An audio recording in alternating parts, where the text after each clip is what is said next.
क्या आपके मन में भी ये सवाल आता है कि भगवान श्री कृष्ण जब अभिमन्यु के पुत्र को जीवन दान दे सकते थे, तो उन्होंने खुद अभिमन्यु, जो उनका प्रिय भांजा और उनका शिष्य भी था, तो उसे जीवन दान क्यों नहीं दिया?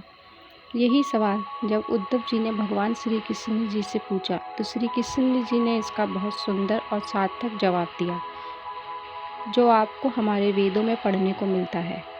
जब उद्धव जी ने भगवान श्री कृष्ण से पूछा कि प्रभु, आप तो किसी को भी जीवन दान देने में सक्षम हैं, तो आपने जब देखा कि अश्वत्थामा के द्वारा अभिमन्यु के पुत्र को गर्भ में ही मार दिया गया, तो आपने ईश्वरीय शक्ति का उपयोग करके उसे जीवन दान दिया, जो केवल कुछ समय का ही था। लेकिन आपका प्रिय शिष्य अभिमन्यु था और आपको पता था कि युद्ध में उसकी मृत्यु किस प्रकार होगी या उसकी मृत्यु हो जाएगी।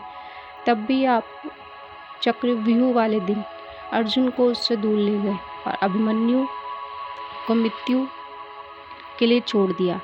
चलो, मृत्यु हुई तो हुई।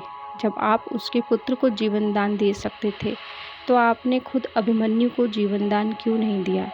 भगवान कृष्ण ने बात का जवाब बहुत सुंदर दिया। उन्होंने कहा कि अभिमन्यु के पुत्र की कोई गलती नहीं थी, वह केवल अश्वत्थामा के गुस्से के कारण मृत्यु को प्राप्त हुआ, जिस वजह से उसे जीवन दान देना मेरा कर्तव्य बन गया। किंतु अभिमन्यु तो इस संसार में आया ही चक्रव्यूह में वीर गति को प्राप्त होने के लिए था। युद्ध में उसकी मृत्यु निश्चित थी और यही उसके पूर्व कर्मों का फल था। और उसके कर्मों की रेखा प्रकृति के नियम के बीच मैं या स्वयं ईश्वर भी नहीं आ सकते, क्योंकि प्रकृति संसार हमारे कर्मों के द्वारा चलती है। और अभिमन्यु, जिसके जीवन जीने का उद्देश्य चक्रव्यूह में वीर गति को प्राप्त होना था, उससे मैं कैसे उसका ये कर्मफल छीन सकता था? भगवान श्री कृष्ण कहते हैं कि मनुष्य ये भूल जाता है कि जो वह जीवन जी रहा है, जो वो पा रहा है या जो वो खो रहा है, वो सब उसके पिछले जन्मों का कर्मफल ही है। कर्मफल में हम ईश्वर भी कुछ नहीं कर सकते, क्योंकि यही प्रकृति का नियम है। क्योंकि आज अगर हम उसके मनुष्य के कर्मफलों को नष्ट कर देंगे, तो वह कर्मफल पाने के लिए उस मनुष्य को दोबारा एक जन्म लेना पड़ेगा, जो हम ईश्वर कभी नहीं चाहते कि कोई मनुष्य बार बार इस मृत्यु लोक में आए, केवल अपने कर्मों का फल भोगने के लिए। उसको जीवन दान देकर मैं उसका कर्मफल कैसे छीन सकता था? और कैसे उसे जीवन दान देकर जिस उद्देश्य से उसने वह शरीर धारण किया था, जन्म लिया था, कैसे मैं उससे वह अधिकार छीन सकता था? फिर उद्धव जी पूछते हैं, चलिए मान लिया, लेकिन अभिमन्यु की मृत्यु चक्रव्यूह में होना सही था? और अगर क्या बालक को इतने सारे वीर पुरुषों के सामने अकेला छोड़ देना, उसकी सहायता ना करना, क्या ये ठीक था? आप इतना तो कर सकते थे कि वह अकेला ना पड़ता युद्ध में और वह अनेक योद्धाओं के साथ अकेले युद्ध ना लड़ता। तो भगवान श्री कृष्ण कहते हैं कि उद्धव जी, अभिमन्यु का चक्रव्यूह में मरना उतना ही आवश्यक था जितना पांडवों का युद्ध में जीतना।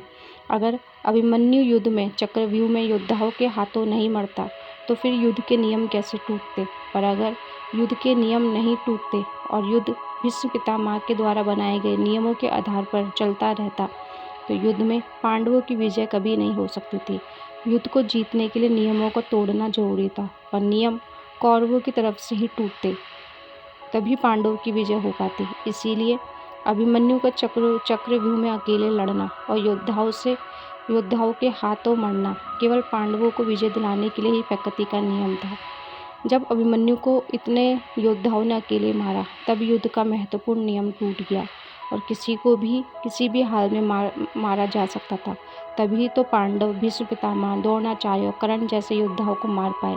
अगर नियम के द्वारा पांडव इन योद्धाओं को मारने की कोशिश करते, तो उनकी हार निश्चित थी। इसीलिए अभिमन्यु का प्राण देने का, उसके वीर गति को प्राप्त होने का उद्देश्य केवल पांडवों को विजय दिलाना था। और इसलिए अभिमन्यु का जन्म हुआ था, क्योंकि वह धर्म की लड़ाई थी और धर्म की लड़ाई में अनेक आत्माएं, अनेक दिव्य शक्तियां अपना योगदान देने उस युद्ध में शामिल हुई थी। अभिमन्यु, जो किसी देवता के अवतार स्वरूप युद्ध में भाग लेने आए थे, क्योंकि अभिमन्यु के बिना तो पांडवों की विजय संभव ही नहीं थी। अभिमन्यु के वध में नियम टूटे, तभी पांडव भी नियम तोड़ पाए। अगर कोई भी नियम नहीं तोड़ा जाता, तो पांडव कभी नियम तोड़ने को तैयार नहीं होते। और नियमों के आधार पर तो वो युद्ध जीता जा ही नहीं सकता था। केवल नियम तोड़ने के बाद ही युद्ध को जीता जा सकता था। मैंने अभिमन्यु को जीवन दान नहीं दिया, क्योंकि वह जिस उद्देश्य की पूर्ति के लिए संसार में आए थे, वह उद्देश्य की पूर्ति उनकी मृत्यु के रूप में कुरुक्षेत्र में पूरी हो गई थी। उनको जीवन दान देने का न मेरे पास कोई उद्देश्य था और न ही स्वयं अभिमन्यु के पास कोई उद्देश्य था उस मृत्यु से आगे जीवन जीने का। इसीलिए भगवान के हर कार्य के पीछे एक कारण होता है जो हम लोगों की समझ से बाहर है, जिसको हम नहीं समझते, और ऐसे सवाल हम अपने मन में ले आते हैं। हमें लगता है कि ईश्वर है कि नहीं है, लेकिन अगर हम अपने वेद पुराणों को पढ़ेंगे, हम जानेंगे कि ईश्वर हमारे साथ है। ईश्वर के हर कार्य के पीछे हमारा ही कल्याण छुपा है। अगर आपको ये वीडियो पसंद आई है तो लाइक, कमेंट, शेयर ज़रूर करें। अगर आपने अभी तक इस चैनल को सब्सक्राइब नहीं किया है तो सब्सक्राइब ज़रूर करें। आप सभी को जय माता की, जय गुरुवर की।